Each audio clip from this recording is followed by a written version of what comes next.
हे बंधु, सादर जय शिव।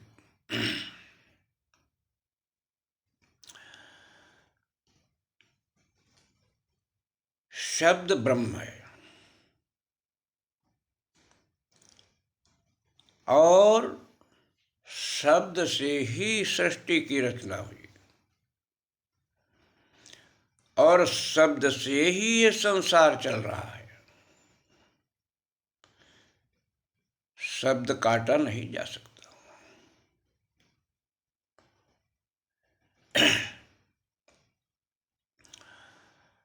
जैसे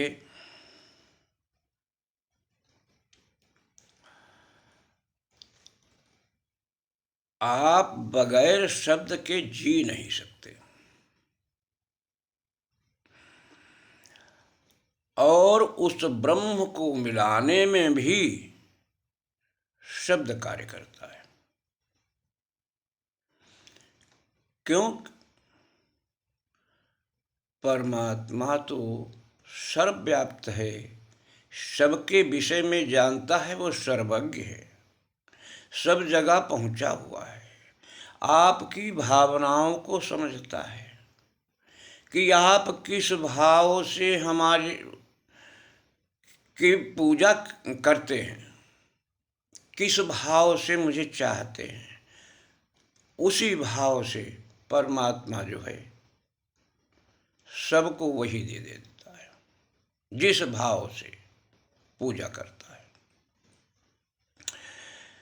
अगर शब्द न हो और मुझे लखनऊ जाना है या मध्य प्रदेश जाना है तो हम रास्ते में जा रहे होते हैं, देखो किलोमीटर गड़े होते हैं, उनमें लिखा होता है कि लखनऊ इतने किलोमीटर, तो हम समझ जाते हैं कि हम लखनऊ की तरफ जा रहे हैं। और शब्द से ही सब कुछ लो। अगर मुझे आपका नाम नहीं मालूम है तो मैं आपको कैसे ढूंढ सकता हूं? कोई है युक्ति? अगर शब्द न होता तो क्या ए ऊ ई यू इशारा करते? कैसे हम जान पाते, कैसे किसको ढूंढ पाते हैं? तो शब्द का बहुत बड़ा महत्व है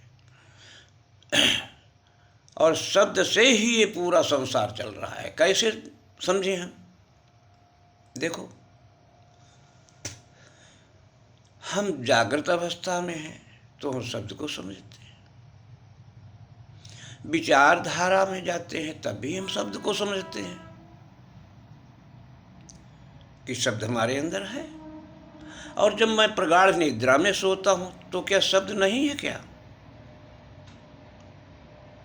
श्वासा चल रही है आपकी, प्राण चल रहे हैं, प्राण की आवाज आती है। मान लिया आप सो रहे हैं लेकिन दूसरे तो देख रहे हैं, सुन रहे हैं, तो शब्द की हर जगह पहुंच है।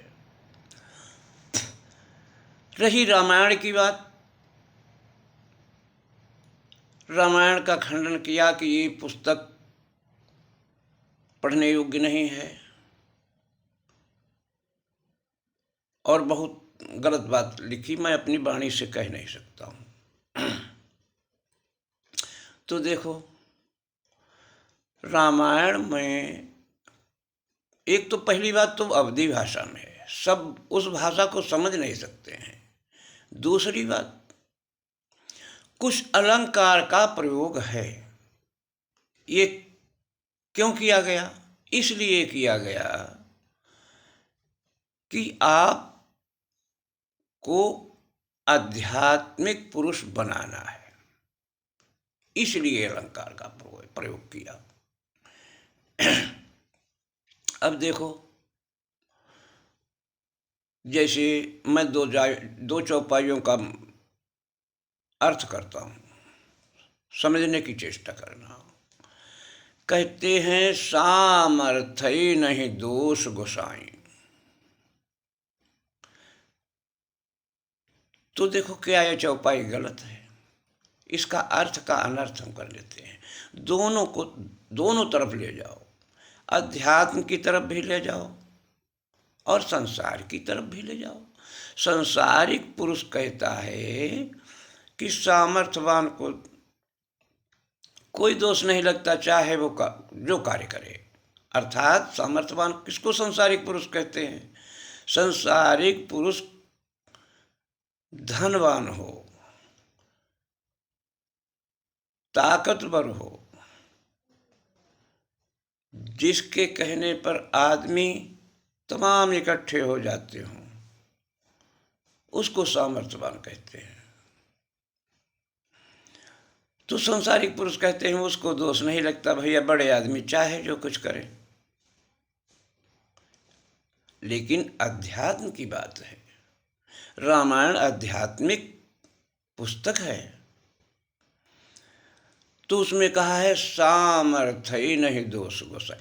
सामर्थ्यवान वही है जिसके अंदर कोई दोष नहीं,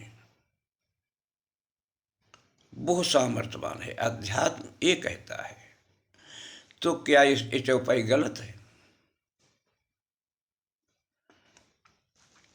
इस तरीके से खंडन करने योग्य नहीं। रामायण हमें प्रेरणा देती है, रामायण से प्रेरणा मिलती है कि हम ईश्वर का भजन करें।